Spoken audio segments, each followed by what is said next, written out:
আজ আমি এক্সপ্লেন করতে চলেছি 23শে জুন মুক্তি পাওয়া movie 1920 horror of the heart. কাহিনী হলো এক প্রতিশোধের, কিন্তু ইন্টারভেলের পর যে টুইস্ট দেখা যায় তা আমরা আশা করিনি। ভূতের ভয় তো সবারই আছে, সে ভয়কে আতঙ্কে পরিণত করতে 1920 নামটি যথেষ্ট। আরেকটি কথা, আমরা সবসময় যা দেখি, আমাদের যা শোনানো হয় তা সবসময় সত্যি নাও হতে পারে। চলো এবার বেশি কথা না বাড়িয়ে শুরু করা যাক মুভি এক্সপ্লেনেশন। কাহিনী শুরু হয় এক মায়ের তার বাচ্চাকে ঘুম পাড়ানোর গান দিয়ে। তার সাথে কিছু সিন দেখা যায়, যেমন রেল স্টেশন, কবরস্থান, আরও কিছু ইত্যাদি। তারপর আমরা মেঘনাকে দেখতে পাই। সে তার বয়ফ্রেন্ডকে বলে দিচ্ছিল কিভাবে তার বাবার থেকে তার হাত চাইবে। এখানে মেঘনার বয়ফ্রেন্ডের নাম হলো অর্জুন। তার বাবা তার জন্মদিনে যা চেয়েছে তাই দিয়েছে। আজ রাত 12টার পর তার জন্মদিন, তাই অর্জুন বলে তাহলে তার বাবার কাছে তাকে চেয়ে নিতে। তখনই সেখানে একটি ছেলে এসে মেঘনাকে বলে তারা যেন তাড়াতাড়ি বাড়ি ফিরে, তার বাবার কিছু হয়ে গেছে। মেঘনা আর অর্জুন দুইজন বাড়ির দিকে দৌড়াতে থাকে। বাড়ি এসে দেখে তার বাবা গলায় ফাঁস দিয়ে আত্মহত্যা করেছে। এটা দেখে তো মেঘনা পুরোপুরি ভেঙে পড়ে। এরপর সিন চলে আসে মর্গে, যেখানে মেঘনার বাবার ডেথ সার্টিফিকেট নিতে মেঘনা অর্জুন এসেছে। তবে তারা 4 ঘন্টা যাবৎ বসে, কিন্তু তাদের এখনও ডেথ সার্টিফিকেট দেওয়া হয়নি। ডক্টরকে জিজ্ঞাসা করলে ডক্টর বলে তোমার বাবার ডেথ সার্টিফিকেট অনেক আগেই দিয়ে দিতে পারতাম, কিন্তু তোমার বাবার কিছু টেস্ট করার পর দেখা যায় তোমার বাবার শরীরে হাড় নেই। মানে সে হাড় ছাড়া এতদিন কীভাবে বেঁচে ছিল? এই শুনে অর্জুন ভাবে নিশ্চয়ই ডক্টরই কিছু করেছে। কিন্তু মেঘনা তো শুধু তার বাবার মৃতদেহ চাই অন্তিম সংস্কারের জন্য। এরপর অন্তিম কাজ শেষ করে শুদ্ধিকরণের জন্য গঙ্গাজল নিতে গেলে সেটি নিচে পড়ে ভেঙে যায়। আসলে গঙ্গাজল গরম ছিল, তাই সেটি হাত থেকে পড়েছিল। এরপর পুরোহিত আবার নতুন করে রীতি শুরু করে। একটু পর দেখা যায় গঙ্গাজল যেখানে পড়েছে সেখানে জল থেকে ধোঁয়া উঠছিল। আর সেই সময় মেঘনা ভয়ঙ্কর দেখতে একটি লোককে দেখতে পায়। কিছুক্ষণের মধ্যে লোকটা অদৃশ্য হয়ে যায়। সব শেষ করে মেঘনা বাড়ি ফিরে আসে। বাবার কথা মনে করে মেঘনার অনেক কান্না পড়তে থাকে। আসলে সে তার বাবাকে খুব ভালোবাসে, তার কাছে বাবাই সব। তখনই অর্জুন আসে তাকে খাওয়ানোর জন্য, কিন্তু মেঘনা খেতে চায় না। সে কিছুক্ষণ একা তার বাবার স্মৃতির সাথে কাটাতে চায়।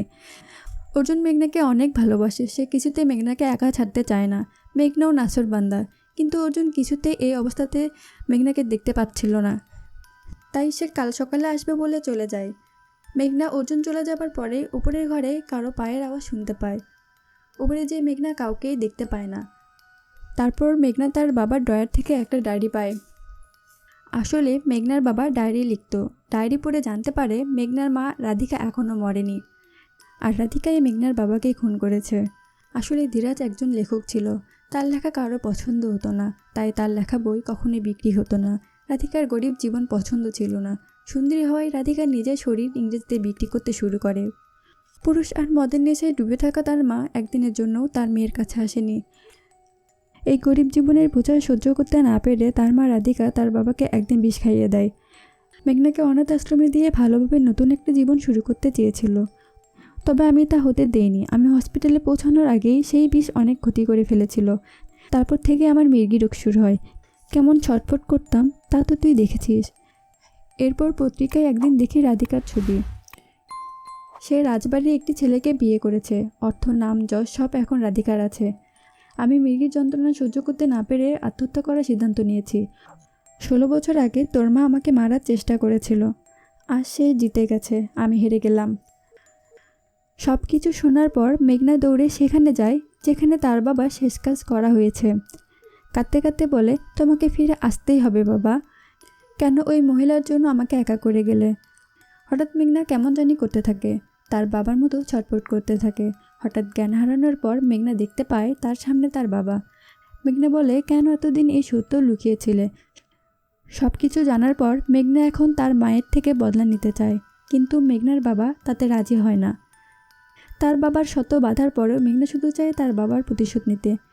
মেয়ের এত জেদ দেখে মেঘনার বাবা রাজি হয়ে যায়। রাধিকার বাড়িতে ভগবান আছে, তাই মেঘনার বাবা ওই বাড়িতে থাকতে পারবে না।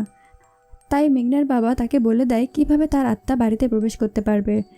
এরপর মেঘনা রাধিকার পুরো পরিবারকে ধ্বংস করতে রাধিকার বাড়িতে যায়। সেখানে রাধিকার মেয়ের 16তম জন্মদিন পালিত হচ্ছিল। চৌধুরীজি মেঘনা আসার খবর দিতেই শান্তনু রাধিকাকে পার্টি থেকে নিয়ে যায়। রাধিকা দূর থেকে মেঘনাকে দেখে, কিন্তু কোনো কারণবশত মেঘনা সামনে যেতে চায় না। বাধ্য হয়ে শান্তনু একাই যায়। মেঘনা তার বাবার মৃত্যুর কথা বলে। তার থাকার জায়গা নেই বলতেই শান্তনু বলে, একথা আর কখনোই ভাববে না, তুমি তোমার মায়ের সাথে এখানেই থাকবে। হঠাৎ মেঘনা তার পাশের রুম থেকে তার মায়ের আওয়াজ শুনতে পায়। মেঘনার অনেক কষ্ট হয় এটা ভেবে যে তার মা তাকে কখনোই কোলে নেয়নি। সেই মা তার ছোট মেয়েকে গুড নাইট বলতে এসেছে। এরপর রাতে তার বাবা আবার তাকে দেখা দেয়। তার বাবা বলে এই বাড়ির মন্দিরে যে প্রদীপ জ্বলছে সেটি নিভিয়ে দিতে। মেঘনা প্রদীপ নিভাতেই বাড়ির বাইরে আত্মর একটি তান্ত্রিক দেখা যায়। সে কিছু মন্ত্র পড়তে মেঘনার বাবার আত্মা বাড়িতে প্রবেশ করতে দেখা যায়। এরপর রাধিকার সাথে কিছু ভৌতিক ঘটনা ঘটে। রাধিকা অনেক ভয় পেয়ে যায়। রাধিকা চিৎকার করে বলে মেঘনার সাথে ধীরাজও এসেছে, সে সব নষ্ট করে দেবে, ধ্বংস করে দেবে। শান্তনু বলে এমন কিছু না, তুমি হয়তো কোনো স্বপ্ন দেখেছ। পরের দিন চৌধুরীজি মন্দিরের প্রদীপ নেভানো দেখে জ্বালানোর অনেক চেষ্টা করে, কিন্তু জ্বালাতে পারে না। আর এই প্রদীপ নেভানো এবং জ্বালাতে না পারার জন্য চৌধুরীজি মেঘনাকে দোষারোপ করতে থাকে। আর এই কথা শুনে শান্তনু বলে একটা বাচ্চা মেয়েকে এভাবে বলো না। এরপরে সিনে আমরা দেখতে পাই শান্তনু আর তার মেয়ে নাস্তার জন্য টেবিলে বসাচ্ছিল। এখানে রাধিকার ছোট মেয়ের নাম অদিতি। অদিতি স্কুলে যাবে তাই রাধিকাকে তাড়াতাড়ি করতে বলছিল। হঠাৎ মেঘনার সাথে ধাক্কা লেগে দুধের গ্লাস ভেঙে যায়। তখন রাধিকা সকাল সকাল অমঙ্গল বলায় মেঘনার অনেক খারাপ লাগে। মেঘনা দৌড়ে একটি ঝর্ণার কাছে যায় এবং অনেক কান্না করে। তখনই সেখানে অর্জুন আসে। অর্জুন আসলে অনেক দিন ধরে মেঘনাকে অনেক খোঁজাখুঁজির পর এখানকার ঠিকানা পেয়েছিল। অর্জুন মেঘনাকে এখানে আসার কারণ জিজ্ঞাসা করলে মেঘনা বলে তোমাকে বলতে পারলে অবশ্যই বলতাম, তবে আমার কাজ শেষ হওয়ার সাথেই আমি ফিরব, আর দুজন একসাথে থাকবো সারা জীবন। অর্জুন বলে আমি ফিরলে তোমাকে নিয়েই ফিরব, আমি তোমার সাথে সাথেই থাকবো সব সময়। এরপর একটা গান শুরু হয় আর সেই গানের মধ্যে দেখা যায় তারা কোয়ালিটি টাইম কাটাচ্ছে। এরপর হঠাৎ মেঘনা তার বাবাকে আবার দেখতে পায়। তার বাবা তাকে বলছে এই তোর প্রতিশোধ, আমি জানতাম তুই পারবি না। প্রতিশোধ নিতে হলে তোর আগে মন থেকে ভালোবাসা মুছে ফেলতে হবে। হঠাৎ মেঘনার ঘুম ভেঙে যায়। মেঘনা চিৎকার করে ওঠে। তখন অর্জুন বলে তুমি এখানে এসেছো তোমার মায়ের বদলা নিতে, আমি এটা কখনোই হতে দিব না। তোমার ক্ষতি হয় এমন কিছু আমি কখনোই হতে দিব না, তার জন্য আমার যা করা লাগে আমি করব। তোমাকে 24 ঘন্টার সময় দিচ্ছি, তুমি আমার সাথে ফিরে চলো, আর তা না হলে আমি সব তোমার মা এবং শান্তনুকে বলে দিব। একথা শুনে মেঘনা রাগ করে চলে যায়। তবে এখানে আবার ওই আদমরা তান্ত্রিককে দেখা যায়। সে অর্জুন আর মেঘনার সব কথা শুনতে পাচ্ছিল। আত্মরতান্ত্রিক সব শুনে বলে এই ছেলেটার এখানে আসা উচিত হয়নি। এরপরে অর্জুনের সাথে ভৌতিক কিছু কাণ্ড ঘটতে থাকে। অর্জুন ভয় পেয়ে রুমে চলে যায়। তখনই এক অদৃশ্য শক্তি এসে তাকে হামলা করে, তাকে প্রচণ্ডভাবে মারতে থাকে। এখানেই সিন কাট হয়ে মেঘনার কাছে চলে আসে। এরপর মেঘনার বাবা রাতে আবার মেঘনাকে দেখা দেয়। সে বলে আগেই তোকে বলেছিলাম যে তোর প্রতিশোধের রাস্তায় কেউ তোকে সাথ দেবে না। সকালে যখন মেঘনা ব্রেকফাস্ট করতে আসে তখন তার বাড়ির মালির সাথে দেখা হয়। সে বলে যখন প্রদীপ নিভে গিয়েছিল তার অন্ধকারে এই গোলাপ ফুটেছে, আমি জানি তুমি প্রদীপ নিভিয়েছিলে, তাই গোলাপটি তোমার জন্যই আনলাম। এসব শুনে মেঘনা কথা এড়িয়ে যেতে চাইছিল। তখনই সে বলে পবিত্র আত্মাকে বাড়িতে প্রবেশ করাতে প্রদীপ নিভাতে হয় না, পবিত্র আত্মা বাড়িতে আসলে প্রদীপ জ্বলে ওঠে। তারপর সিন চলে যায় মেঘনার কাছে। মেঘনা রাধিকা কথা বলছিল, তখনই অদিতি এসে মেঘনাকে টেনে নিয়ে যায় বাইরে। তাকে একটা চিঠি দেয় আর বলে তোমার বয়ফ্রেন্ড হসপিটালে, আমি যাওয়ার সব ব্যবস্থা করে রেখেছি। এরপর সিন চলে যায় হসপিটালে, যেখানে অর্জুন মেঘনাকে অস্থি কলস দেয় এবং বলে দেয় কিছু অস্থি অদিতির বালিশের নিচে রেখে দিতে। মেঘনার অনিচ্ছা থাকা সত্ত্বেও কিছু অস্থি অদিতির বালিশের নিচে রেখে আসে। অনেক কান্না করছিল মেঘনা, কিছুতেই তার মন চাইছিল না অদিতির কোনো ক্ষতি করতে। এ কদিনে অদিতির প্রতি মেঘনার এক অন্যরকম মায়া জন্মেছিল, কিন্তু হঠাৎ তার বাবার আত্মহত্যার কথা মনে পড়ে যাওয়ায় মেঘনা অদিতির ক্ষতি করেই ফেলে। পরবর্তী সিনে দেখা যায় সবাই অদিতিকে খুঁজছে, অদিতি কিছু ভুতুড়ে কাণ্ড ঘটাচ্ছে। তখনই চৌধুরীজি বলে এসব মেঘনার জন্য হচ্ছে, কিন্তু কেউ তো চৌধুরীজির কথা মানতেই রাজি না। এরপর মেঘনা যখন একা বসেছিল তখন পাথর ছুঁড়ে কেউ একজন চিঠি পাঠায়। সেখানে লেখা ছিল বাড়ির পিছনের জঙ্গলে দেখা করতে। মেঘনা সেখানে গেলে দেখা যায় অর্জুন এসেছে। অর্জুন তখন মেঘনাকে বলে আমি জানি তোমার প্রতিশোধের আগুন পুরো বডিতে ছড়িয়ে পড়েছে। তখনই চৌধুরীজি মেঘনা আর অর্জুনের সব কথা শুনে ফেলে। তাদের প্ল্যানের বিষয়ে চৌধুরীজির কোনো কিছু বুঝতে আর বাকি থাকে না। চৌধুরীজি মেঘনাকে 2-4টা কথা শোনানোর পর শান্তনু আর রাধিকাকে সব কিছু বলতেই যাচ্ছিল, তখনই অর্জুন নৃশংসভাবে চৌধুরীজিকে হত্যা করে। মেঘনা অর্জুনের এরকম রূপ দেখে ভয় পেয়ে যায়। অর্জুন লাশটি একটা কুয়োতে ফেলে দিয়ে মেঘনাকে বলে, আজ সন্ধ্যায় 6টায় ট্রেনে আমি তোমার জন্য অপেক্ষা করব। এরপর মেঘনা যখন তার প্রয়োজনীয় জিনিস নিয়ে রেডি হচ্ছিল যাবার জন্য, তখনই মেঘনা শুনতে পায় তার মা অদিতিকে সেই গান গেয়ে শোনাচ্ছিল যেটি মুভির শুরুতে দেখা গিয়েছিল। এই শুনে মেঘনা একটু ইমোশনাল হয়ে পড়ে। তবুও সে সব মায়া কাটিয়ে স্টেশনে যায়। তবে মেঘনার কোথায় যেন মনে হচ্ছিল কিছুই ঠিক নেই, কোনো কিছু বড় একটা ভুল হচ্ছে। তারা যখন কাছাকাছি আসে, মেঘনা তখন কাচের রিফ্লেকশনে আদমরা তান্ত্রিককে দেখতে পায়। তখন মেঘনা বলে, আমি তোমাকে স্বপ্নেও দেখেছি, এর আগে বহুবার তোমাকে দেখেছি। মেঘনা ভয় পেয়ে পালাতে থাকে। মেঘনা বুঝে যায় তার অর্জুন আর বেঁচে নেই। আর তখনই আমরা জানতে পারি এই তান্ত্রিক মেঘনার বাবাকে কথা দিয়েছিল মেঘনার বাবার প্রতিশোধ নিতে তাকে সাহায্য করবে। মেঘনা এরপর ট্রেন থেকে নেমে আবারও বাড়ি ফিরে আসে। এরপর মেঘনা মালির সাথে দেখা করতে যায়। সে মালি তাকে তার মায়ের ডায়েরি দিয়ে বাকি সত্য জেনে নিতে বলে। মেঘনা যখন ডায়েরি পড়া শুরু করে, মেঘনা জানতে পারে ধীরাজ তার ব্যর্থতার জন্য তার মা রাধিকাকে সবসময় দোষারোপ করত। নাম যশ আধিপত্যের জন্য তার বাবা রাধিকাকে ইংরেজদের কাছে জোরপূর্বক পাঠাতো।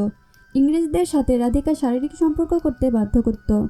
রাধিকা শরীর নিয়ে ইংরেজদের সাথে বরাবর সওদা করত। আর সহ্য করতে না পেরে রাধিকা আত্মহত্যা করার সিদ্ধান্ত নেয়। আর সে সময় শান্তনু রাধিকাকে বাঁচায়। শান্তনু রাধিকাকে নতুন একটা জীবন দিতে চায়, তাই সে ঠিক করে পরের দিন মেঘনাকে নিয়ে পালিয়ে যাবে। তবে ধীরাজ জানতে পেরে যাওয়ায় আগেই মেঘনাকে নিয়ে কোথাও পালিয়ে গিয়েছিল। এসব সত্য জেনে মেঘনা প্রচণ্ড কান্না করতে থাকে। মেঘনা বুঝে যায় আসলে তার মা না, তার বাবা ধীরাজই ছিল মূলতা তার জীবনের মূল ভিলেন। এরপর মেঘনা রাধিকা এবং শান্তনুর কাছে যায় এবং শুরু থেকে শেষ পর্যন্ত সব খুলে বলে। মেঘনা অনেক অনুরোধ করে তাদের কাছে, অদিতিকে বাঁচানোর জন্য একটা সুযোগ চায়। তারা মেঘনার এত অনুরোধ করার জন্য রাজি হয়ে যায় মেঘনাকে একটা সুযোগ দিতে। অন্যদিকে সেই তান্ত্রিককে দেখা যায় যে এখনও জীবিত ছিল। সে মেঘনার সব কথা শুনতে পাচ্ছিল। তান্ত্রিক বলে, এবার আমাকে যেতেই হবে আমার কথা রাখতে। রাধিকা শান্তনু এক পুরোহিতকে ডাকে। পুরোহিত জানায় ধীরাজ একজন তান্ত্রিকের সাথে সওদা করেছে। ব্ল্যাক ম্যাজিক করার জন্য অদিতির সাথে এসব অদ্ভুত অদ্ভুত ঘটনা ঘটছে। আসলে ধীরাজ আর ওই তান্ত্রিকের মাঝে কথা হয়েছিল, ধীরাজকে সে বদলা নিতে সাহায্য করবে এবং এর পরিবর্তে ধীরাজের হার্ট নেবে। আর এরপরে দেখা যায় তারা ধীরাজের আত্মা এবং আত্মারা তান্ত্রিকের সাথে লড়াই করছে। এই অভিশাপ থেকে মুক্তির জন্য অনেক লড়াই করতে থাকে তারা। কিন্তু ধীরাজের আত্মা অনেক শক্তিশালী ছিল, বারবার তাদের উপর আক্রমণ করছিল। মেঘনা যখন তার বাবার সামনে আসে, তখন মেঘনাকেও শয়তানটা ছাড়ে না, ছুরি ঢুকে দেয় মেঘনার পেটে। মেঘনা আর কোনো উপায় না দেখে ওই বাড়ির মন্দিরে যায়। মন্দিরে নিভানো প্রদীপটি আবার জ্বালিয়ে দেয় এবং মন্দির থেকে ত্রিশূল তুলে তার পেটে ঢুকে দেয়। মেঘনা শরীর থেকে যখন তার আত্মা বেরিয়ে আসে, তখন সে ধীরাজের কাছে যায় অদিতিকে বাঁচাতে। ধীরাজ তখন মেঘনাকে বলে, এ তুই কি করলি? মেঘনা তখন তার বাবাকে বলে, তোমার প্রতিশোধের দাম দিয়েছি। মেঘনাকে নিতে যখন সে আলো আসে, মেঘনা তখন তার বাবাকে শক্ত করে জড়িয়ে ধরেছিল। তখনই কেউ একজন মেঘনার পা টেনে ধরে। মেঘনার বাবা তো আলোর সাথে চলে যায়, কিন্তু মেঘনা থেকে যায়। পরক্ষণেই দেখা যায় যে শক্তি তাকে টেনে ধরেছিল সে আর অন্য কেউ না, অর্জুনের আত্মা ছিল। মেঘনা অর্জুনকে বলে, আমার ভুলের জন্য তোমাকে প্রাণ দিতে হয়েছে। মেঘনা অর্জুনের সাথেই থেকে যেতে চায়। অর্জুন মেঘনাকে বারবার ফিরে যেতে বলে, তাকে বোঝায় তোমার ভালো মেয়ের ভালো বোনের দায়িত্ব এখনও শেষ হয়নি, তোমাকে তোমার দুনিয়াতে ফিরে যেতেই হবে। এরপর মেঘনার আত্মা মেঘনার শরীরে প্রবেশ করে। এরপরের সিনে মেঘনাকে হসপিটালে দেখা যায়। মেঘনা আর তার মায়ের মধ্যে দূরত্ব কমে আসে। রাধিকা, শান্তনু এবং অদিতি তাকে ক্ষমা করে দেয়। এরপর দেখা যায় মেঘনা রাধিকা, শান্তনু এবং অদিতির সাথেই থাকে। আর এই সুখী পরিবারের মধ্য দিয়ে মুভিটির সুখময় সমাপ্ত ঘটে। মাঝখান থেকে প্রতিশোধ খেলায় বেচারা অর্জুন, বাড়ির কাজের লোক এবং চৌধুরীজির জীবন চলে যায়। এই মুভি থেকে আমরা এটুকু বুঝতে পারলাম যে সব না জেনে না বুঝে যেমন বিশ্বাস করা ঠিক না, তেমন প্রতিশোধ কখনো ভালো কিছু আনতে পারে না।